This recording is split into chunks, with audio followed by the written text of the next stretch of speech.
G'day, g'day. My name's Alan Gamble. Welcome to another episode of Aussie Box Office Charts for weekend 42. Let's dive in. Black Phone 2 opens at number 1, expectedly, with $1.3 million, $1.4 million. We'll have a compare that to the original in a second. Tron Ares drops down to number 2, dropping 58% in weekend 2, with $930,000 for a current total of $3.6 million. That's a pretty hefty drop for a movie of its type. Not what Disney was hoping for, but that does mirror up with what happened with that movie all around the world. One Battle After Another sticks at number 3 with another $600,000. Its fourth week of release, dropping 39% for a current total of just over $7 million. Roofman opens in number 4 with $595,000. I really enjoyed Roofman. I did get to catch it on the weekend. I was hoping it would do a little bit better, but go and see it if you haven't. It's a jolly good ride. The Bad Guys 2 sticks around in the top 5, rounding out the top 5 with another $300,000. Its fifth week in release, dropping 45% for a current total of $14.1 million.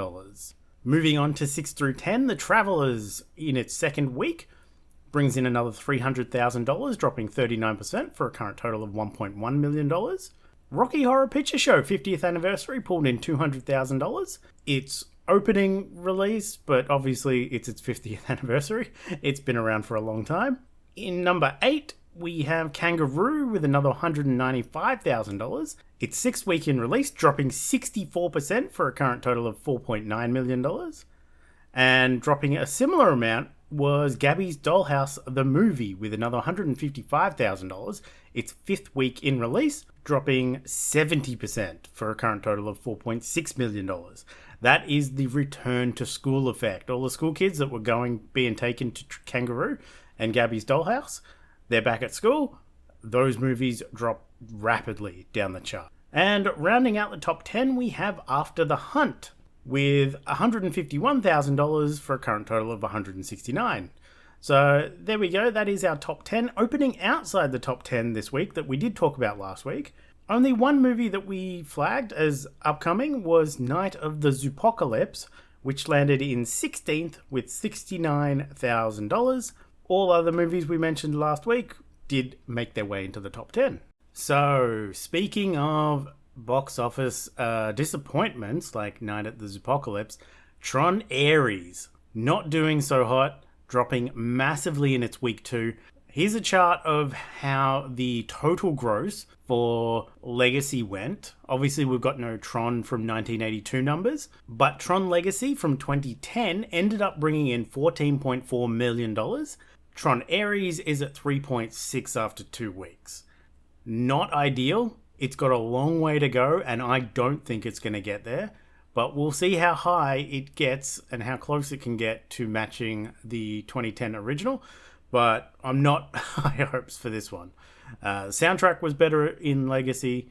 The visuals were better in Legacy, minus the 2010 de-aging. But apart from that, there's not a lot going for Tron Ares at all. The soundtrack is great, though. Check it out if you're a Nine Inch Nails fan. Moving on to the Black Phone and Black Phone 2. It's weird. It's the Black Phone and it's Black Phone 2. It should be, come on, consistency, guys. But the Black Phone in 2021 opened to $1.4 million, and the Black Phone 2 opened to $1.398 million. So very, very consistent between those two titles. It's not amazing. It's not an amazing increase on the previous entry, but it's also not a Tron. So it's got that going. Honestly, going on par is pretty solid for most movies. So we'll see how it tracks moving forward. And finally, I thought I would update this chart because we had a pretty momentous occasion for Demon Slayer Infinity Castle. Yep, it got there. Scraped over the line, mind you, but it did get there. The Australian record for the highest grossing anime of all time in Australia, adjusted for inflation. The unadjusted one, it long ago beat Pokemon the first movie, but adjusted for inflation because Pokemon the first movie was released in 1999, it did get there though. Demon Slayer Infinity Castle no arguments, is the highest grossing anime in Australia's history of all time, no matter what argument you use now. So if you're a fan of that franchise, you can take that one to the bank. I think they're probably going to make more of these. So, yeah, I've got it on my watch list to check out because, well, obviously there's something about it that means it's quite good. So I will have that on my radar to check out the series moving forward. Moving on to the 2025 top 10 for the Australian box office. So the top 10 grossing movies that were released in calendar year 2025. No changes again this week. Minecraft movie stays at number 1, Lilo and Stitch is at number 2, Jurassic World Rebirth at number 3, How to Train Your Dragon at number 4, F1 the movie at number 5, Superman is at number 6, the highest grossing superhero movie of the year, Mission Impossible The Final Reckoning at number 7, Fantastic Four The First Steps at number 8, the MCU's highest for the year, Paddington in Peru at number 9, and Bridget Jones' Mad About the Boy rounds out the top 10 for this weekend. There's still like 2 movies that are around the $14.5 and $14.9 million. I'm wondering if they'll creep on the charts or not. We'll have to wait and see. Moving on to upcoming releases, 23rd of October, we have a few releases both theatrically and streaming, starting with wide releases.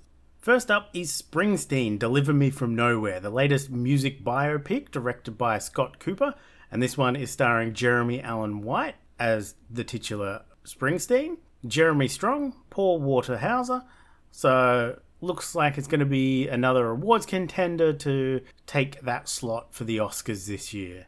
Next up we have Regretting You, a romantic drama directed by Josh Boone and starring Alison Williams, McKenna Grace, Dave Franco, and Mason Thames. So if you're after a little bit of a romantic drama, this one might be for you. We also have Twinless, a comedy drama directed by James Sweeney, starring Dylan O'Brien and James Sweeney. So directing, acting there. Moving across to limited releases, so check your smaller and indie cinemas. We have The Mastermind. Now, this one's been on my radar for a long time. It's got mixed reviews, but I don't know, it sounds like my type of movie. This is a crime drama about an unemployed carpenter that plans an elaborate heist, directed by Kelly Reichardt and starring Josh O'Connor and Alana Haim. For those anime fans that just got done watching Demon Slayer, we have Chainsaw Man, the movie Res Arc. Continuing the trend of big budget theatrical anime releases, we get the latest from the Chainsaw Man anime. And finally, we have Shelby Oaks, a movie that was supposed to release like a month or so ago, but it was pushed last minute. It's a new horror mystery directed by Chris Stuckman, starring Camille Sullivan and Brendan Sexton III. Moving on to streaming, as I said, we've got a bunch of new things coming. First up is Anne Rice's Talamasca: The Secret Order. AMC continues its Anne Rice universe with Talamasca, this one starring Nicholas Denton, William Fichtner, and Elizabeth McGovern. You can catch this one on AMC Plus on October 26th. We have It, Welcome to Derry, a prequel series to It, beginning in the 1960s, starring Bill Skarsgård, Taylor Page, and Jovan Adepo. You can see this one on HBO Max on October 26th. We have A House of Dynamite, the movie that released theatrically a couple of weeks ago that I caught. The Netflix release of A House of Dynamite. I really liked it, but it will not be for everyone. Big disclaimer on that one. It is a political drama, time loopy thingy. Not loopy, but time resetty. Like, it's not a linear narrative. But you can catch it on Netflix on October the 24th, if it sounds like your jam. Then we have Harlan Corbin's Lazarus, a new mystery series from creator Daniel O'Hara, starring Sam Claflin, Bill Nye, and Alexandra Roach. You can see this one on Amazon Prime on the 22nd of October. Then we have The Hand That Rocks the Cradle, a new movie. Well, a new thriller. Well, a new remake of the 1992 movie. But this new telling is directed by Michelle Surveyor, starring Micah Monroe, Mary Elizabeth Winstead, and Roel Costello. And this one you can catch on Disney Plus on the 22nd of October. In returning series, we just have the one of Nobody Wants This, returning for Season 2 on the 23rd of October over on Netflix. This one has been on my catch-up list, but I've not gotten to the first season yet, but I have been meaning to watch it for quite some time now.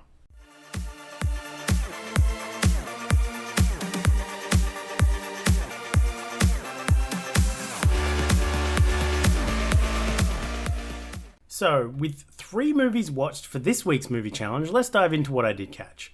First up was a rewatch of 2019 Knives Out, directed by Rian Johnson, starring Daniel Craig, Chris Evans, Ana de Armas, Jamie Lee Curtis, and Michael Shannon, among many others. It's a stacked cast.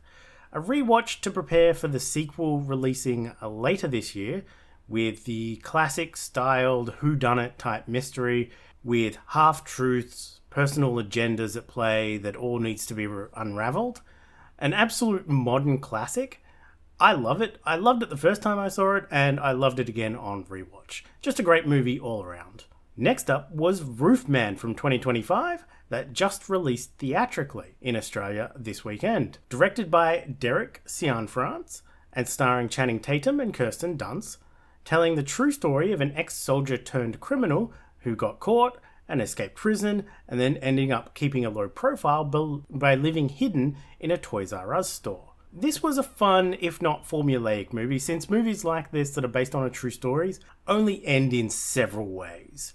So it was obvious which way it was going to go, but I still had a fun time with it along the way. The journey was worth the price of admission, with Channing Tatum bringing his usual comedic timing and charm to the performance. Finally was a rewatch of 2022's Knives Out sequel, Glass Onion, A Knives Out Mystery.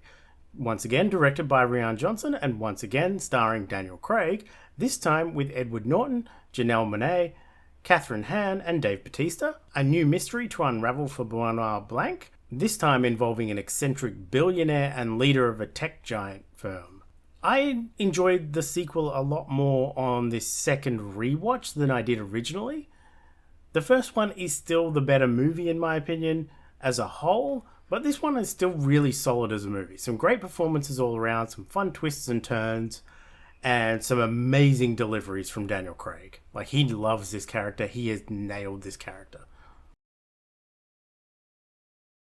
This week's challenge is the theme of time. So we have things like time travel, time loops, race against time, or distorted or non-linear narratives, or a unit of time in the title. So we have things like 12 Years a Slave, 127 Hours, 30 Days of Night. We have things like Arrival, or Infinite 2 Minutes, Boss Level, Memento. But let's have a look at my shortlist, which consists of things like Boyhood, Cleo from 5 to 7, One of Them Days. We have things like Cloud Atlas, I might try and rewatch finally. Day After, Days of Thunder, Time Was. We've got a bunch. We'll see how we go. But that is it for me this week. Tune in next week where we will be comparing Springsteen and seeing how it does compared to other music biopics, both recent and historical, as far back as we can find anyway. We'll also be checking out to see how the romantic drama Regretting You goes. I will be seeing The Mastermind on Thursday, so I can't wait for that one. I've got the week off, so I'll have time for plenty of movies, both challenge movies and theatrical, if I can. But that is it again for me this week. So tune in next week. We'll do all those things. We'll look at all those charts, and we'll see how Tron continues to plummet. But watch more movies, and I'll see you next time. Bye.